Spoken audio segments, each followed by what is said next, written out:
이 땅의 황무함을 보소서라는 제목으로 우리 함께 살펴봅니다. 지금 한국 교회 그리고 한국인들의 신앙의 상태에 대해서는 제가 여러분들에게 여러 차례 설교 말씀을 통하여 말씀드린 기억이 있습니다. 그래서 여러분들에게 이렇게 딱 얘기하기가 그렇게까지 할 필요가 있겠는가라는 생각을 가지신 분들도 있으실지 모르겠습니다. 하지만 과거로부터 어떻게 해서 내가 여기에 서 있는지를 깨달으면요, 여러분, 예수 믿는 사람들은 이래요. 과거의 그 어떤 점과 현재의 어떤 점을 쭉 이어나가면은 미래에 하나님께서 나를 어디로 인도하실 것인지를 이렇게 볼 수 있게 되지요. 볼 수 있게 됩니다. 이런 영적인 지혜가 있어야 그 다음 발걸음을 내디딜 수가 있게 되는 것이죠. 그래서 잠깐의 시간이지만 우리 한국 사람들이 가지고 있는 독특한 신앙의 특징들 살펴보면서 내가 영적 부흥과 신앙 회복을 위해서 어떤 마음을 가지고서 살아가야 될 것인지, 어떤 신앙 형태를 가져야 될 것인지를 여러분들과 함께 잠깐 살펴보고자 합니다. 볼까요? 한국인들은 외세의 침략에 의해서 자신의 노력이 물거품이 되어버리는 상황을 정말 많이 경험한 민족이라고 할 수 있습니다. 여러분들 구약 성경을 살펴보시면서 유대인들이 외세와 싸웠던 어떤 기록들을 많이 살펴보셨겠지요. 여러분, 유대인들은 그 자리 자체가요, 나라의 자리 자체가 전쟁이 있을 수밖에 없는 땅에 있다는 것을 여러분 아실 수 있을 것입니다. 여러분, 팔레스타인이라는 곳이요, 동쪽으로는 아시아입니다. 동쪽으로는 이란, 이라크 쪽 해가지고는 아프가니스탄 해서 인도 쪽으로 연결되어져서 극동으로 오게 되면은 한국이란, 중국을 거쳐서 한국이라는 나라가 있습니다. 그러니까 팔레스타인에서 동쪽은 아시아 쪽이에요. 여러분, 위쪽으로는요, 북쪽으로는 터키를 거쳐가지고 그리스를 넘어가면서 이탈리아, 유럽이 펼쳐지는 유럽 대륙이 바로 팔레스타인의 위쪽입니다. 팔레스타인의 남쪽은 바로 수에즈 운하를 건너기만 하면 아프리카가 펼쳐지고 있습니다. 그러니까 대륙의 딱 중간에 있는 나라가 바로 가나안 땅 팔레스타인이라는 나라입니다. 이스라엘이죠. 저는 하나님께서 이 땅에 예수 그리스도를 나게 하셨고 아브라함이 이 땅으로 이주해야 할 하나님의 이유가 있었다라고 전 정말 확신합니다. 그렇습니다. 이 땅에서 복음이 증거되기 시작해야 로마를 통해서 전 세계로 복음이 확산되기 가장 좋은 위치에 있는 것입니다. 여러분, 이런 교통의 요지이기 때문에 무슨 상황이 되겠어요? 모든 대륙의 정복자들이 이 땅을 거쳐간다는 것을 여러분 생각하셔야 됩니다. 가장 먼저 발생한 문명 중에 하나인 메소포타미아 문명이 북동쪽에 있습니다. 그리고 남쪽으로는 역시 이집트 문명이 있습니다. 그러니까 고대에서 가장 번성한 두 문명이 상당히 가까운 자리에 있는 거예요. 상당히 가까운 자리에 있습니다. 인도 문명과 황하 문명은 굉장히 멀리 떨어져 있잖아요. 그런데 여러분, 메소포타미아 문명과 이집트 문명은 근거리에 있습니다. 그 딱 중간에 이스라엘이 있는 거예요. 그렇기 때문에 이집트가 세력을 확장하기 위해서 북쪽으로, 즉 아프리카를 빠져나가기만 하면은요, 바로 메소포타미아 문명 쪽으로 올라가는데 팔레스타인을 거쳐야 됩니다. 전쟁해야죠. 여러분, 바벨론을 보셨잖아요. 바벨론 그리고 그 여타의 문명들이 남쪽 비옥한 이집트를 정복하려고 그렇게 애를 썼습니다. 거쳐가는 땅이 팔레스타인입니다. 즉 가나안 땅은요, 전쟁이 끊일 날이 없었던 땅일 수밖에 없는 거예요. 전쟁이 끊일 수가 없었어요. 비교해 볼까요? 한국 땅은요. 한국 땅은 극동아시아에서요. 그야말로 딱 허브를 하기가 좋은 위치에 있었습니다. 그래서 우리나라는 세계적으로도 유태인들 못지않게 엄청난 전쟁을 경험한 나라로 알려져 있습니다. 일본이 대륙으로 진출하려고 하면은 반드시 우리나라를 거쳐야 했었고요. 그 다음에 중국의 황하 문명이 바로 옆이잖아요. 그렇기 때문에 그러면 삼국지 보셨죠? 여타의 나라들이 흥망성쇠가 이루어지면서 틈만 나면은 먹으려고 했던 나라가 바로 한국이었습니다. 한국을 가진다는 것은요, 북쪽 나라에서는 부동항을 가진다라는 의미가 돼요. 항구가 얼지 않는 거죠. 그러니까 한국 땅을 자기 치하로 놓는 것은 배를 타고 세력을 펼치기 가장 좋은 위치에 자기 땅을 가진다는 의미가 됩니다. 그렇기 때문에 여러분 북쪽에서 일어나는 어떤 나라든지 몽골, 중국 문명 여타의 나라들이 거의 대부분 한국 땅을 소유하고 싶어 했습니다. 그래서 이렇게 교차 지점에 있는 나라라서 전쟁이 수시로 있었던 나라가 우리 한국 땅이었습니다. 이것이 우리 한국 민족의 민족성을 결정하는 데 상당히 중요한 역할을 했다는 거 여러분 국사 시간을 통해서 여러 번 배우셨을 것입니다. 따라서요, 한국인들은 종교적 색채가 강할 수밖에 없었습니다. 바람과 파도의 생존의 위협을 수시로 당하던 어촌 마을이 샤머니즘적 종교 색채가 강한 것과 같습니다. 한국인의 마음에는요, 복이라는 것은 자신의 노력으로 성취하는 것보다 하늘이 주시는 것이라는 종교적 성향이 다른 나라보다 강할 수밖에 없었습니다. 여러분 예를 들어서 한국 땅에서 권력과 돈을 많이 가진 사람이라고 해봅시다. 나름대로 한국 땅에서는 괜찮은 세력을 이루었단 말이죠. 그런데 북쪽에서 이민족이 쳐들어와가지고 나라를 망하게 해버렸다고 해봅시다. 그러면 내가 그동안에 노력해가지고 일구었던 그 모든 그 복된 것들이 어떻게 됩니까? 하루아침에 사라져버리는 거예요. 하루아침에 이민족이 소유해버리는 겁니다. 그러니까 자기의 노력이 물거품이 되어버리는 상황을 많이, 즉 자기의 어떠함에 의해서가 아니라 외부의 어떤 요인에 의해서 물거품이 되어버리는 상황을 많이 경험한 사람들일수록 신에게 의지하는 종교성을 많이 가질 수밖에 없습니다. 여러분 어촌마을, 인천의 무당이 그렇게 많다고 하죠? 그럴 수밖에 없습니다. 왜죠? 어촌마을은 바다가 잔잔해야 먹고 살 수가 있습니다. 그런데 바다가 잔잔한 것은 인간의 힘으로 되는 게 아니잖아요. 그렇죠? 이게 문제입니다. 배를 타고 나갔는데 이 잔잔해야 되는데 이 물결이 일어나면은 남편이 죽고 아들이 죽습니다. 결국은 샤머니즘적 성향이 강해질 수밖에 없어요. 한국 땅 전체가 그런 샤머니즘적 성향이 강한 나라가 될 수밖에 없는 역사적 배경 속에서 나라가 이루어져 왔던 것입니다. 그렇기 때문에 한국인이 복을 받기 위해서 쏟는 종교적 노력은 이 세상 어느 나라보다 강한 편입니다. 선진국들 중에 여러분 OECD 국가 중에서 한국인들처럼 정신세계 속에서 다신교적 샤머니즘을 신봉하는 비중이 높은 민족이 정말 드뭅니다. 선진국들 중에서 여러분 신화를 여타 숭배하는 민족들이 있습니다만은 우리 한국 사람들처럼 어떤 무당에 의존하고 토정비결 또 여타의 신기한 이야기들에 많이 이렇게 비중을 쏟는 나라는 한국이 좀 압도적인 것 같다는 생각을 하고 있습니다.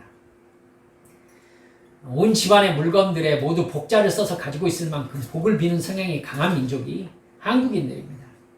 그런 한국 사회에 복음이 들어온 거예요.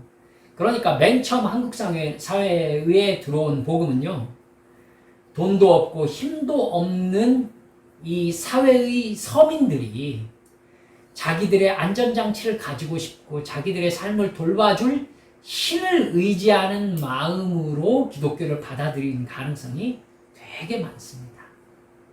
그래서 복 받으려고 우리들 흔히 그렇게 하지 않습니까? 그렇게 살면 복 못 받아.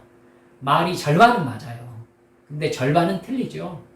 여러분, 복 받기 위해서 기독교를 믿는 건 아니거든요. 복 받기 위해서 믿는 건 아니죠. 근데 그 차이를 한국 사람들은 구분할 수 없었어요. 구분할 수 없었어요. 왜 구분할 수 없었을까요? 왜 구분할 수 없었을까요? 여러분 잘 알고 계셔야 됩니다. 다른 종교에는 죄가 없기 때문입니다. 죄가 없기 때문이에요. 기독교에만 이렇게 하면 멸망당한다라고 하는 죄관이 있어요. 죄관이 없는 종교는 어떤 종교를 막론하고 복을 비는 종교일 뿐입니다. 그 사람들이 착하게 사는 이유도 무엇입니까? 복을 받기 위해서입니다. 무슨 말인지 아시겠죠? 네. 그렇기 때문에 예수 그리스도를 진실로 만난다는 것은 무슨 의미냐면 내가 죄인이라는 것을 깨닫는다는 얘기가 됩니다. 내가 죄인이라는 것. 내가 죄인이라는 것을 지금까지는 죄라고 생각하지 않았던 것을 죄라고 깨닫게 되는 거죠. 죄라고 깨달으면 여러분 깨달아 보셨잖아요. 뭘 합니까? 회개합니다. 회개합니다. 내가 버림받아 마땅한 지옥 가야 마땅한 죄인이었습니다. 라고 회개를 하게 된단 말입니다. 사랑하는 여러분들, 한국 땅에 이렇게 기독교 본래의 죄관이 회복되어지면서 영생과 구원의 복음이 선포되는데 성공했던 바로 그 시기가 지난 시간에 공부했던 평양대부흥운동의 시기였습니다. 즉 평양대부흥운동을 통해서 한국 기독교는 기독교 본래의 모습을 회복했던 것입니다. 돈과 세상의 형통을 구하는 종교가 아니라 거룩과 순종을 추구하는 기독교의 본 모습이 한국 땅에 확 살아났던 것입니다. 이게 평양대부흥운동의 축복입니다. 그렇기 때문에 여러분 꼭 깨달으셔야 됩니다. 제가 지난주 살펴보면서 한국 땅에서 지금 평양대부흥운동 전의 샤머니즘적 기독교가 되어버리고 말았다라고 여러분들께 말씀드렸잖아요. 무슨 뜻인지 아시겠죠? 지금 한국 땅에 있는 교회 다니는 사람들은 죄에 집중하지 않습니다. 그렇기 때문에 회개하지 않습니다. 회개하지 않기 때문에 기독교의 목적이 뭐가 된 것입니까? 돈과 이 세상의 평안이 된 것입니다. 그건 기독교가 아니에요. 그냥 일반 종교일 뿐입니다. 한국 사회는 1970년대부터 박정희 대통령 시대에 새마을운동과 경제개발계획의 착수로 대놓고 돈과 힘, 즉 권력이 핵심 가치로 등장하게 됩니다.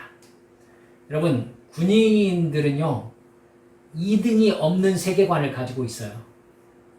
이게 정말 안타까운 이야기가 됩니다.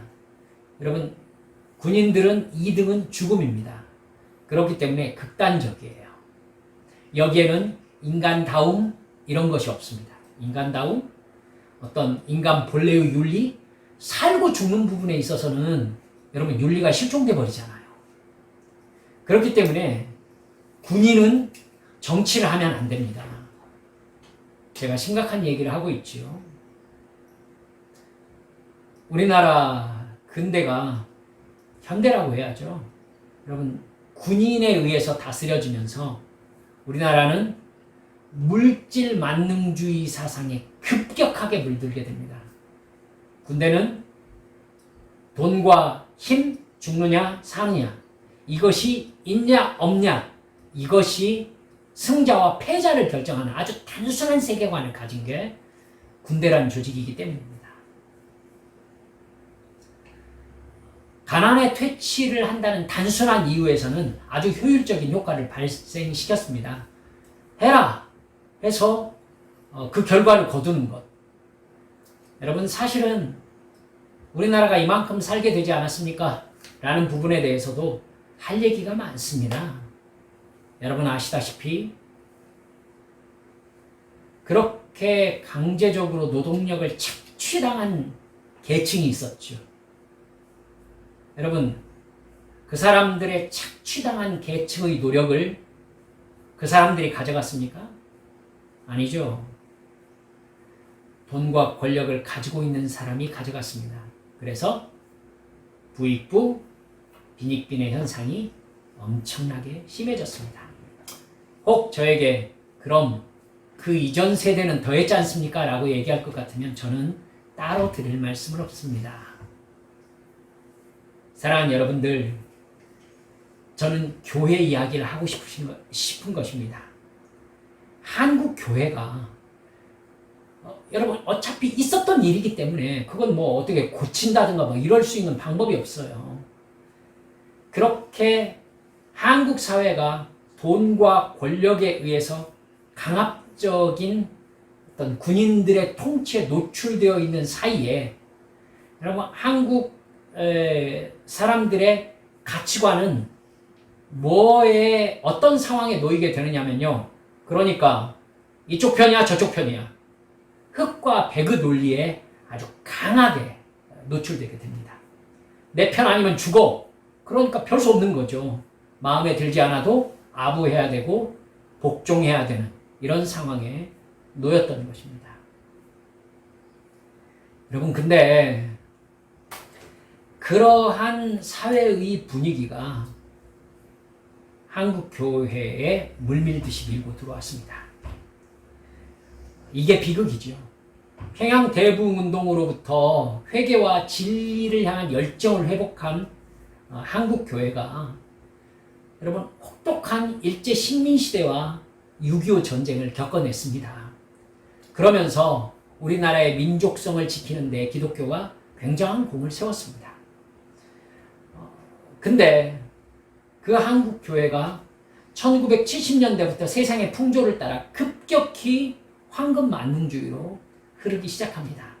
사회 분위기 자체가 그렇게 흘러가 버렸기 때문입니다. 돈 많이 벌어서 출세하고 성공하는 것을 가장 중요한 가치관으로 받아들이게 됩니다. 그런 가치관의 한국 사회의 풍조가 교회로 확 밀고 들어온 것입니다. 그래서 신앙생활 잘하는 사람에게 하나님이 돈을 많이 벌게 해주시고 명예와 권력을 얻게 해주시고 세상 즐거움을 누리게 해주신다는 것이 교회의 가르침이 되어버립니다. 뭐가 빠졌습니까? 저에게 목사님 하나님 잘 믿고 복 받아가지고 이 세상에서 즐겁고 행복하게 사는 게 죄입니까? 이렇게 물어보시는 분이 있었거든요. 여러분 그런데 자 뭐가 빠졌습니까? 사실 다 빠졌습니다. 죄가 빠졌고 죄가 빠졌으니까 회개가 빠졌고 여러분 회개의 필요성을 느끼지 않으니까 누가 필요 없다는 거예요? 예수 그리스도의 십자가가 필요 없다는 것입니다. 그래서 저는 지금 한국 교회에 만연하고 있는 예수 그리스도의 십자가를 패스해버리고 하나님의 사랑으로 넘어가 버리는 풍조에 대해서 대단히 심각한 사탄의 영향을 느끼고 있습니다. 여러분 누구든지 예수 그리스도로 말미암지 않으면 하나님께로 나아갈 수가 없습니다. 예수님이 길이요 진리요 생명이시기 때문입니다. 그렇기 때문에 우리의 1차적 관심은 예수 그리스도의 십자가 보혈에 있어야 되고 십자가 앞에서 진정으로 죄를 회개해야 되고 그 죄를 단순히 잘못했습니다라고 말하는 수준이 아니라 그 죄가 의미하고 있는 죄악의 세상에서 벗어나야 되는 것입니다. 여러분 이게 예수 그리스도를 믿는 신앙 생활이에요. 근데 이걸 한국교회가 하지 않고 있어요. 회개하지 않고 있습니다. 회개하라고 외치고 있는 목사가 없어요. 그러니까 뭐만 자꾸 얘기합니까? 사랑의 하나님, 잘되게 하시는 하나님, 이렇게 가다가 하다못해 너의 아픔에 하나님도 아파하시면서 눈물을 흘리고 계신다는 그런 하나님이 성경 어디에 나오죠? 속지 마세요. 속지 마세요. 사실 뒷부분에 제가 이 얘기를 자꾸 해야 되는데 먼저 막 확 튀어나와 버리네요. 속지 마세요. 기도해 보세요. 주님께서 여러분들에게 뭐라고 하시는가? 기도해 보세요. 성령께서 우리에게 뭐라고 깨닫게 하시는가? 회개하라고 얘기합니다. 회개하라. 세상으로부터 벗어나라. 세상 욕망을 버려라. 근데 우리는 기도하면서 그러잖아요. 내 욕망을 이루어주세요. 내가 기도하는 제목을 들어주세요. 성취해주세요. 내 소원을 들어주세요. 주님은 버리라고 하고 나는 그걸 이루어달라고 하고 하나님하고 핀트가 안 맞아요. 한국교회는 하나님하고 핀트가 안 맞습니다.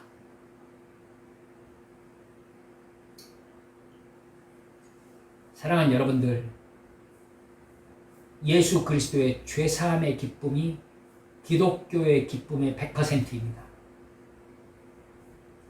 아닙니까? 예수 그리스도께서 하나님이 세상을 이처럼 사랑하사 독생자를 주셨으니 이는 그를 믿는 자마다 멸망치 않고 영생을 얻게 하려 하심이라. 제가 바꿔볼까요? 하나님이 세상을 이처럼 사랑하사 독생자를 주셨으니 이는 그를 믿는 자마다 로또가 당첨되게 하기 위함이라. 그러면은 아마 교회로 한빛교회로 어마어마하게 밀려올걸요. 그리고 제가 머리 써가지고는 로또 당첨된 사람 섭외해가지고 말을 맞추는 거죠. 믿었더니 하나님께서 로또 당첨되게 해주셨다. 그 사람 앞에다 딱 갖다 놓고 제가 간증 다 써주고요. 그대로 읽고 내려오라고 하면은요. 그거 제가 유튜브로 방송하면은 속아 넘어갈 사람 굉장히 많을걸요. 나도 로또 당첨되게 해주시옵소서 하면서 통성기도 시간에 두 손을 높이 들고 그 자리에 일어나서 주여 하는 사람 굉장히 많을 것입니다. 한국교회의 주여가 그 주여이기 때문에 타락한 주여인 것입니다.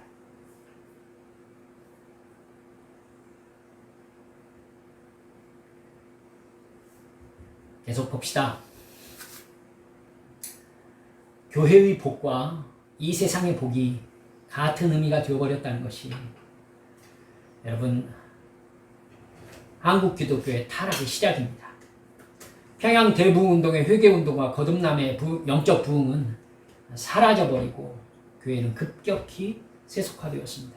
사실은 그게 본질적인 교회의 본질적인 종교의 모습이었죠. 아이러니하게도 일제시대와 전쟁의 시대에 민족에게 희망을 공급했던 교회의 긍정적인 영향을 인정하고 있던 한국인들은요, 교회가 예수 믿으면 복 받는다고 말하기 시작하자 교회로 몰려들기 시작했어요. 그러나 한국 교회는요, 교회로 몰려온 그들에게 세상이 바라는 복과 성경이 말씀하는 복의 차이를 정확하게 전하지 않았습니다. 교회로 사람들이 몰려와서 기도하면서 나에게 복 주시옵소서라고 하는데 누가 싫어하겠어요? 어떤 목사가 그러지 말라고 하겠어요?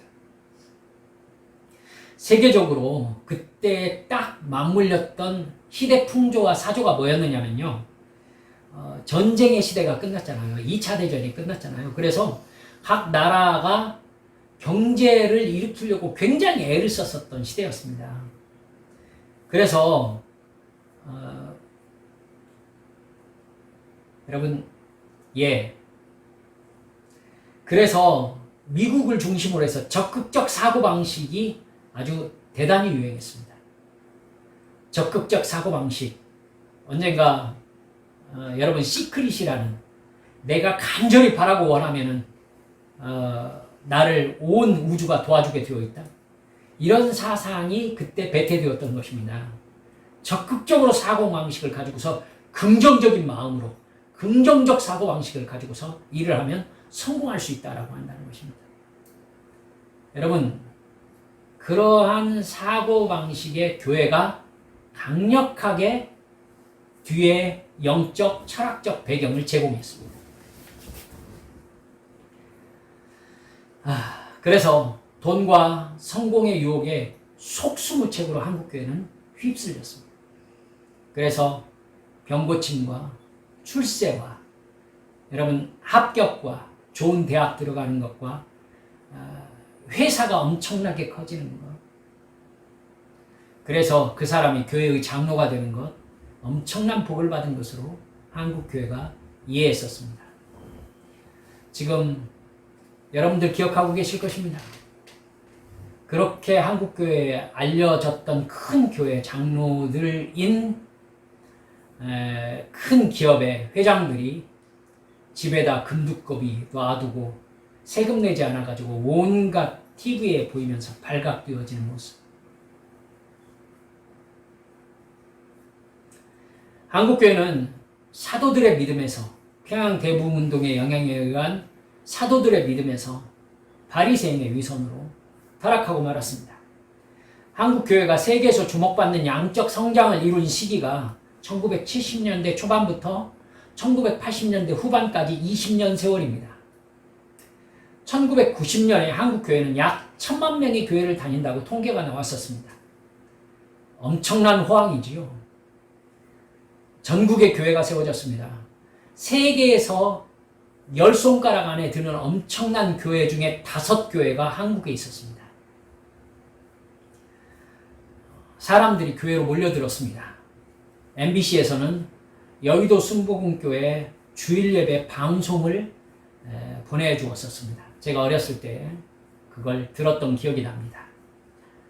정확하게 그 시기가 뭐와 맞물리고 있는 줄 아십니까?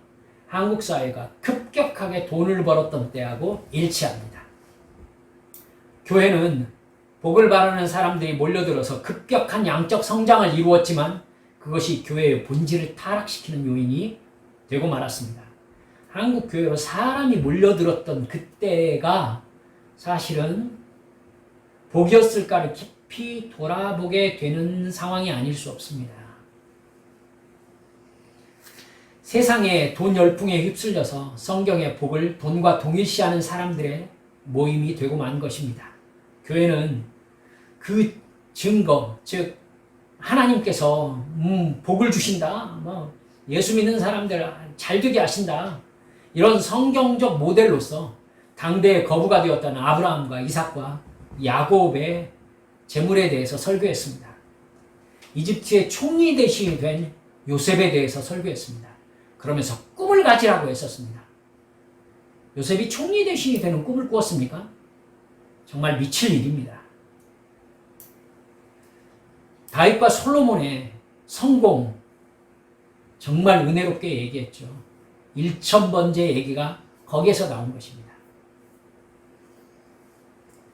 그러나 성경은 예수 그리스도의 대속의 죽음과 부활을 믿음으로써 죄사함을 받았음을 믿고 회개하여 이 세상에서 거듭난 하나님의 자녀로 살아가는 삶 자체, 이게 복이다 라고 말씀하고 계십니다. 이 세상의 삶을 나그네와 순례자로 인식하면서 영생을 선물로 받은 사람의 거듭난 가치관으로 이 세상을 살아가는 사람이 하나님의 자녀인 것입니다. 성경 말씀과 성령님의 실제적인 임재 속에서 살지 못하면 죄의 본성이 너무나 쉽게 내 안에서 드러나고 만다는 것을 깨닫는 것, 내 인간의 연약함이 얼마나 부족하다는 것을 깨닫고 늘 회개하면서 거룩하고 정결한 인생을 사모하며 사는 사람들이 바로 기독교인이어야 되는 것입니다. 따라서 궁극적으로 하나님의 자녀에게 복이란 하나님의 뜻대로 맡은 사명 잘 감당하다가 영원한 하나님의 나라에 들어가는 것이, 이게 정말 복입니다. 그들의 관심은요, 이 세상의 돈과 명예와 권력을 얻는 것이 아니죠. 자신의 노력으로 얻은 돈과 지위로 가족을 부양하고 주님이 주신 지상 사명인 복음 전파, 사람을 예수님의 제자로 키우는 건강한 교회를 세우는 것, 이것이 하나님의 자녀, 예수 믿는 진정한 기독교인들의 목적이 되는 것입니다. 그들의 관심사인 것이죠. 나를 구원하셔서 하나님의 자녀로 삼아주신 하나님의 영광을 위해서 이 세상의 시간을 살아가는 것입니다. 그러다가 저 영원한 천국에 나의 육체의 시간이 끝나는 날 부름받는 소망을 가지고 사는 것, 이게 예수 믿는 사람들의 영생의 소망인 것입니다. 세계 경기 부양과 함께 값싼 노동력을 제공하면서 경제발전과 함께 호황을 누리던 한국교회는요, 1990년대 국민 평균 소득 1만 달러가 넘어서면서부터 양적 성장을 멈춥니다. 그 후로 한국교회는 점점 교인들 숫자가 줄어들었습니다. 그러면서 이제 한국교회는 그때의 1000만에서 약 500만 정도로 추산되고 있습니다. 그것도 넉넉하게 얘기해서 그렇습니다. 한국 사회는 이제 절대적인 가난에서 벗어났습니다. 한국 사람들은 그동안 마치 무당처럼 복을 빌어주고 종교적 심리학과 성공학, 내적 치유라는 상담학 강연으로 부를 챙기고 이기적이고 정치적 집단으로 이제 드러나기 시작한 한국 교회의 모습에 혐오감을 드러내기 시작했습니다. 여러분 인터넷에서 기독교 관련한 뉴스를 한번 쳐보세요. 그 밑에 달린 댓글들을 한번 보시기 바랍니다. 기독교를 사회악으로 표현하고 있는 댓글들이 엄청나게 많다는 걸 발견하시게 될 것입니다. 저 어렸을 때만 해도 나름대로 교회는요, 사회의 마지막 도덕적 보루였습니다. 이제 교회가 가장 타락했다는 소리를 듣고 있습니다. 세상 사람들은 교회가 교회다워서 미워하는 것이 아니라 교회가 더러워서 미워합니다. 교회는 그동안 경제 발전과 맞물려서 하나님이 돈 벌게 해준다는 값싼 설교를 팔아서 그 설교를 듣고 하나님이 자기를 도와주신다고 믿는 교인들이 내는 헌금으로 엄청난 규모의 건물들을 세워왔습니다. 일부 성공한 목회자들은 천문학적인 돈을 벌어서 종교 귀족이 되었습니다. 교회의 규모가 마치 그 교회 목회자의 영적인 능력으로 오해되었습니다. 그 교회를 다니는 사람들이 받는 복의 규모는 그 교회의 규모하고 비례되는 것처럼 오해되었습니다. 여전히 아직도 정신을 차리지 못하는 한국교회는 최근까지도 건물과 신도 숫자로 대표되는 세력 자랑에 미련한 짓을 계속 해오고 있습니다. 여러분 종교적 영향력에 저항이 한국 사람들은 약합니다. 남아있는 이 한국 교인들, 교회를 다니고 있는 한국 교인들은 여전히 그런 값싸고 미련한 설교를 듣고 불교나 무당 종교를 믿듯이 이 세상에서 자기가 받고 싶은 복을 빌면서 교회에 다니는 사람들의 비율이 정말 많습니다. 한국 교회는 평양 대부흥운동 이전의 샤머니즘으로 돌아갔다고밖에 말할 수 없는 그런 상황이 되어버린 것입니다. 뭐가 사라졌기 때문에 예수 그리스도의 십자가 앞에서의 진정한 회개와 거듭남이 사라져버렸기 때문에 영생의 기쁨과 행복이 한국교회 교인들에게서 사라져버린 것입니다. 이제 돈을 벌어야 복을 받았다고 합니다. 이제 한국교회에 진정으로 복음의 진리에 관심을 기울이면서 십자가 앞에 자신을 세우는 하나님의 자녀의 정체성을 가지고 세상을 살아가는 성도는 아주 극소수입니다. 믿음의 선배들이 2000년 동안 목숨을 바쳐서 지켰던 구원과 영생의 복음은요, 한국교회에서 가장 간단하게 다루어지는 초보적인 종교 지식이 되고 말았습니다.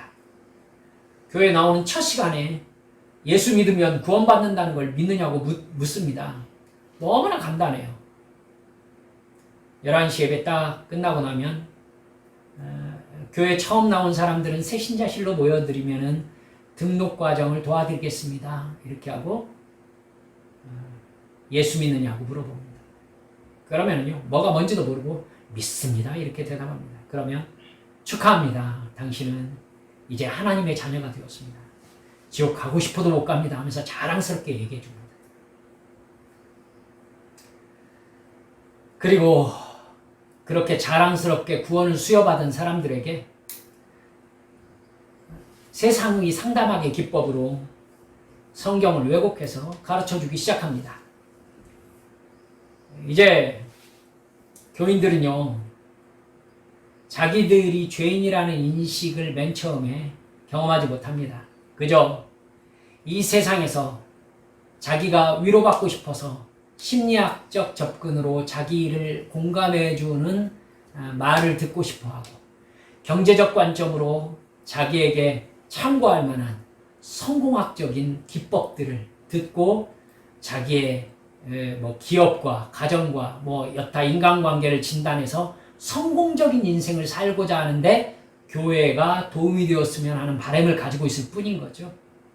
그 사람들에게 당신은 영원토록 지옥 가야 마땅할 죄인입니다 라고 얘기하면은 분노합니다. 상처받은 피해자라는 자아인식을 가지고 있기 때문에 정신적, 경제적, 육체적 치유를 바랄 뿐입니다. 이 사람들에게 구원과 영생이 필요한 게 아니라 테라피가 필요한 것이죠. 한국 교회는 사람들에게 복음을 증거해서 예수를 믿고 거듭나게 함으로 천국 가게 할 수 있을까요? 한빛교회가 대답해야 될 이야기입니다.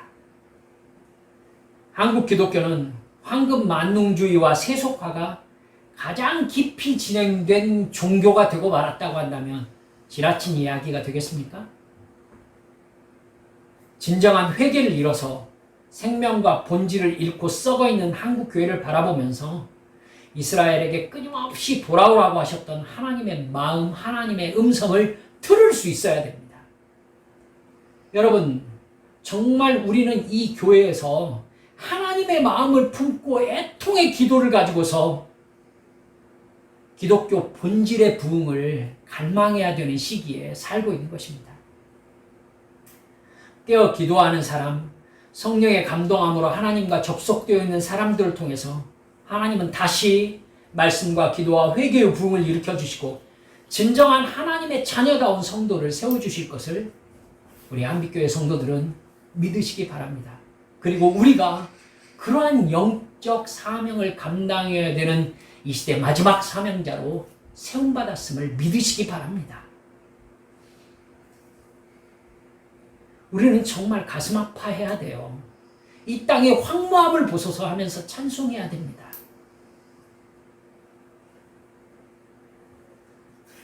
우리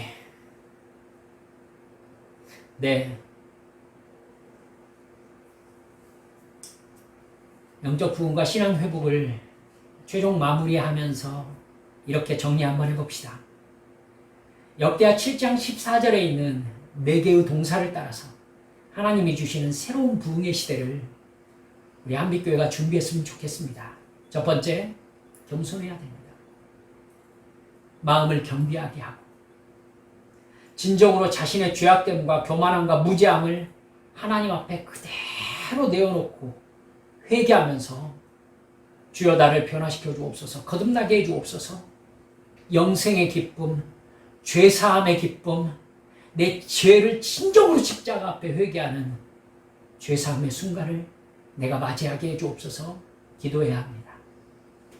두 번째, 기도 자리로 돌아와야 합니다.